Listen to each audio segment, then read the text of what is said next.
मैला आंचल फणीश्वर नाथ रेणु का प्रतिनिधि उपन्यास है। इसके कुछ मुख्य बिंदु इस प्रकार हैं।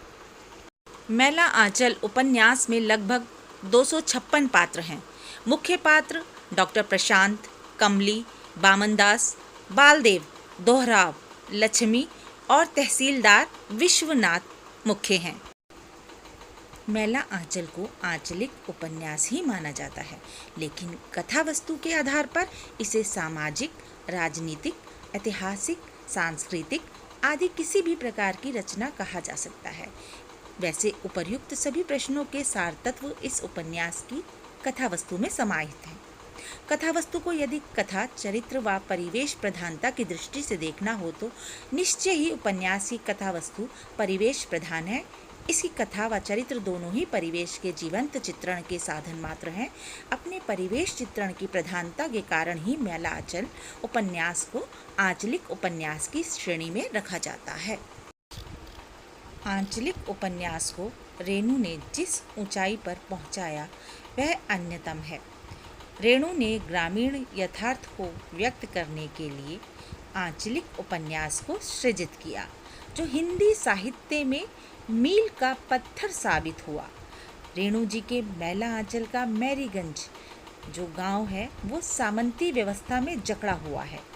अंधविश्वासों में दम तोड़ता हुआ सामान्य गांव ही पूरे उपन्यास में गांव का संगीत है, जिसकी लय जीवन के प्रति आस्था का संचार करती है। इस उपन्यास ने रेणु को प्रेमचंद के समकक्ष लाकर खड़ा कर दिया।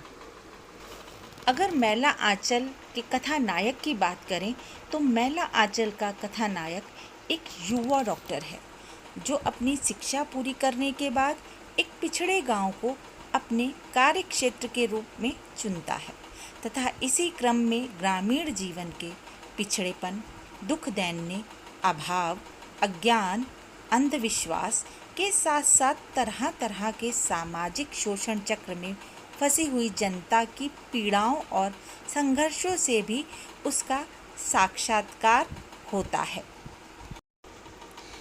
मैला आंचल फणीश्वर नाथ रेणु का प्रतिनिधि उपन्यास है। यह हिंदी का सर्वश्रेष्ठ और सशक्त आंचलिक उपन्यास है। नेपाल की सीमा से सटे उत्तर पूर्वी बिहार के एक पिछड़े ग्रामीण अंचल को पृष्ठभूमि बनाकर रेणु ने इसमें वहाँ के जीवन का अत्यंत जीवंत और मुखर चित्रण किया है, जिससे वह स्वयं ही घनिष्ठ रूप से जुड़े हुए थे। मैला आंचल का प्रकाशन 1954 में हुआ था।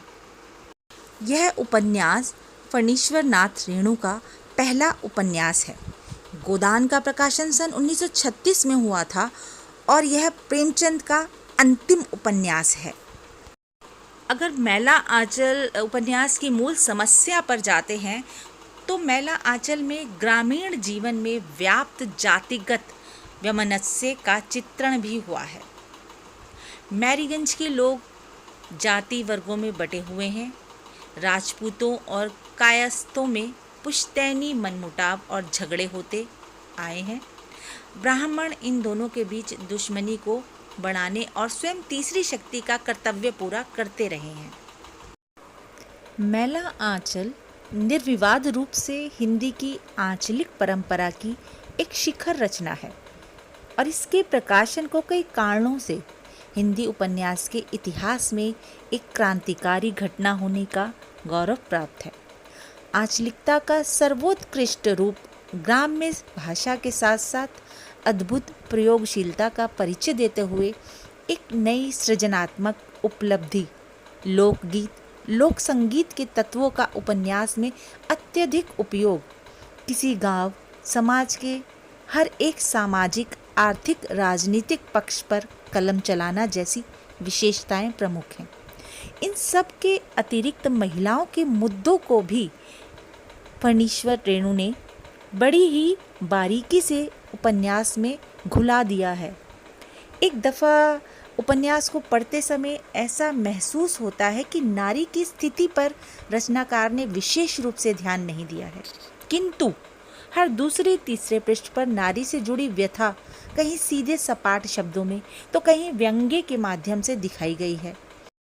कई प्रसंगों में चलते चलते ही ऐसी टिप्पणियां हैं जो नारी की परतंत्र और निम्न स्थिति को व्यक्त करती हैं। दरअसल रेणु एक लेखक होने के साथ साथ सक्रिय रूप से राजनीतिक और सामाजिक कार्यकर्ता भी थे। उन पर समाजवादी विचारधारा का अच्छा खासा प्रभाव था। उन्होंने जयप्रकाश नारायण की संपूर्ण क्रांति में सक्रिय रूप से भाग लिया था। उनकी इस वैचारिक मान्यता में नारी के लिए भी एक समानुभूतिपूर्ण स्थान था, जो उपन्यास में अनेक स्थानों में झलकता है।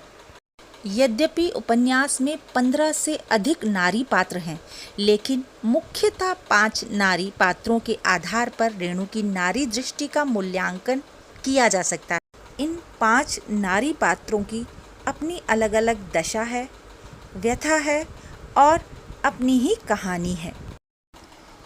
मैला आंचल में मुख्य नारी पात्र 5 हैं: लक्ष्मी, मंगला देवी, कमला, फुलिया और डॉक्टर ममता श्रीवास्तव। मैला आंचल भाग 2 में चर्चा जारी रहेगी। बने रहिएगा। नमस्कार।